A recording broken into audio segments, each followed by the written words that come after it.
दोस्तों नमस्कार, आप हैं दस्तरा के साथ।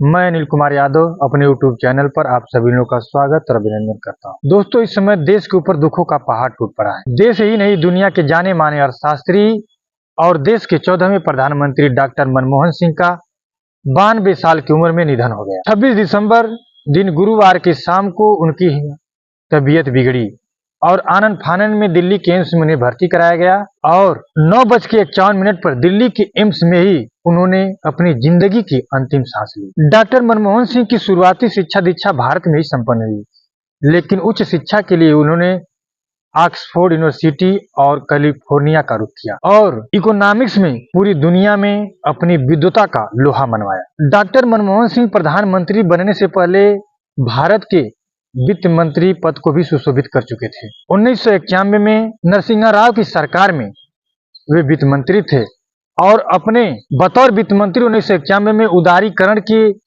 जरिए भारतीय इकोनॉमी को वर्ल्ड मार्केट से जोड़ा था। और डॉक्टर मनमोहन सिंह जी मृदुभाषी और बहुत ही कम बोलने वाले व्यक्ति थे। यहाँ तक कि अमेरिका के राष्ट्रपति बराक ओबामा ने अपनी पुस्तक में उनके बारे में लिखा है कि जब डॉक्टर मनमोहन सिंह जी बोलते हैं तो दुनिया के बड़े बड़े लोग उन्हें सुनते हैं। और ऐसे उनकी जिंदगी से ढेरों सारे किस्से हैं और उनका व्यक्तित्व ऐसा था कि लोगों को अपनी ओर आकर्षित करता था। वो बहुत ही कम बोलते थे, इसलिए लोग कहते थे कि ये मौन मोहन है। उन पर कटाक्ष करते लोग, तंज करते थे कि ये मौन मोहन है। केंद्र सरकार ने पूर्व प्रधानमंत्री के निधन पर 7 दिन का राजकीय शोक घोषित किया है और देर रात उनका पार्थिव शरीर उनके आवास पर लाया गया और सुबह अंतिम दर्शन के लिए रखा जाएगा। राजकीय सम्मान के साथ उनका अंतिम संस्कार किया जाए। वहीं उनके अंतिम दर्शन के लिए उनको श्रद्धांजलि देने के लिए देश के वर्तमान प्रधानमंत्री नरेंद्र मोदी जी भी पहुंचे थे और गृह मंत्री भी पहुंचे। विपक्ष की तरफ से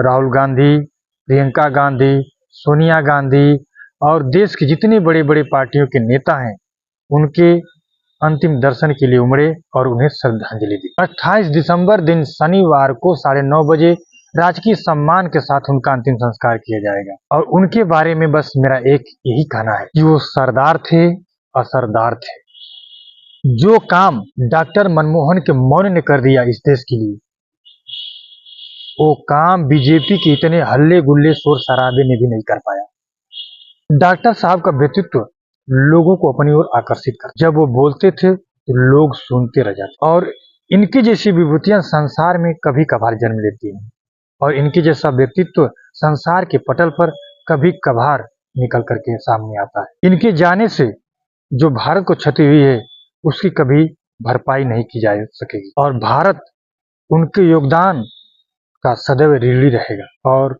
मैं ईश्वर से प्रार्थना करता हूँ कि ईश्वर उन्हें अपने श्री चरणों में स्थान दें और उनके परिवार को इस दुख की घड़ी को सहने की हिम्मत। और मैं भी अपनी तरफ से देश के पूर्व प्रधानमंत्री और अर्थशास्त्री डॉक्टर मनमोहन सिंह जी को शत शत प्रणाम करता हूं और श्रद्धांजलि अर्पित करता हूं। समाजवादी पार्टी के मुखिया अखिलेश यादव भी पूर्व प्रधानमंत्री जी को श्रद्धांजलि देने पहुंचे और वहीं उत्तर प्रदेश के वर्तमान मुख्यमंत्री माननीय आदित्यनाथ योगी जी ने उत्तर प्रदेश में 7 दिनों का राजकीय शोक घोषित किया है और सारे कार्यक्रम को रद्द कर दिया है। कांग्रेस के राष्ट्रीय अध्यक्ष मल्लिकार्जुन खड़गे ने केंद्र सरकार से मांग की है कि जहां पर पूर्व प्रधानमंत्री डॉक्टर मनमोहन सिंह जी का अंतिम संस्कार हो वहां पर उनका स्मारक बनाया जाए।